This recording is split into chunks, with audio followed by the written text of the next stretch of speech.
matin, j'écoutais un neurologue qui parlait à la radio et qui disait, il parlait de la bosse des maths.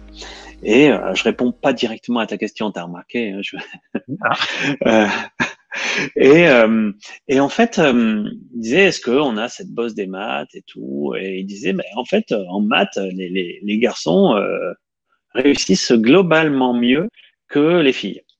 Ah, bon. Alors désolé les filles qui sont dans le public là, c'est un neurologue qui parle, mais écoutez bien ce qu'il dit. Il dit pourtant, au moment, les tests que nous on fait sur les capacités d'abstraction, au moment où la,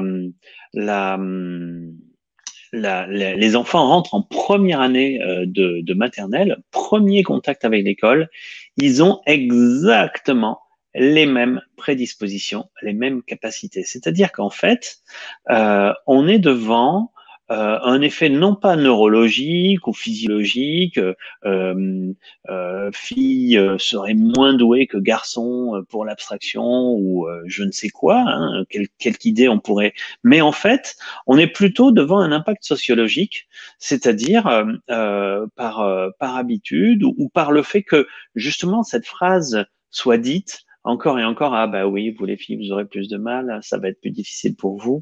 Et en fait, c'est une sorte de prophétie autoréalisatrice.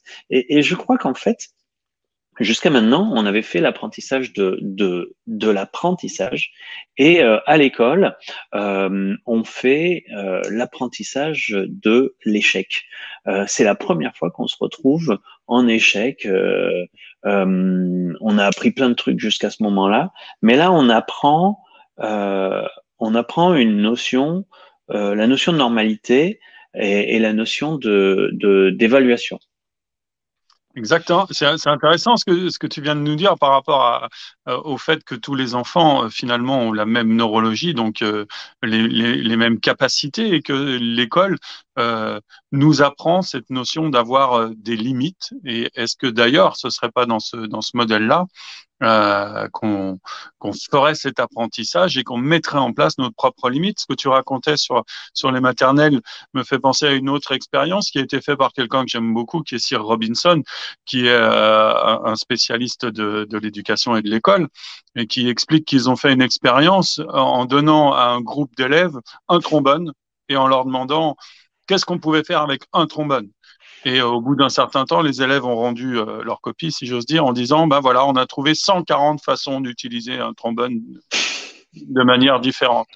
Et puis quelques années plus tard, ils ont refait l'expérience, et le même groupe a trouvé seulement une trentaine de façons d'utiliser le trombone de manière différente. Et la seule différence, ce qui s'est passé entre ces années, c'est que la première fois qu'on leur a donné un trombone, ils étaient en maternelle. Mm. Donc on voit bien, ça rejoint ce que tu es en train de dire, le cadre d'apprentissage nous apprend à avoir des limites. Alors je n'irai pas jusqu'à dire l'échec, mais en tout cas la limite.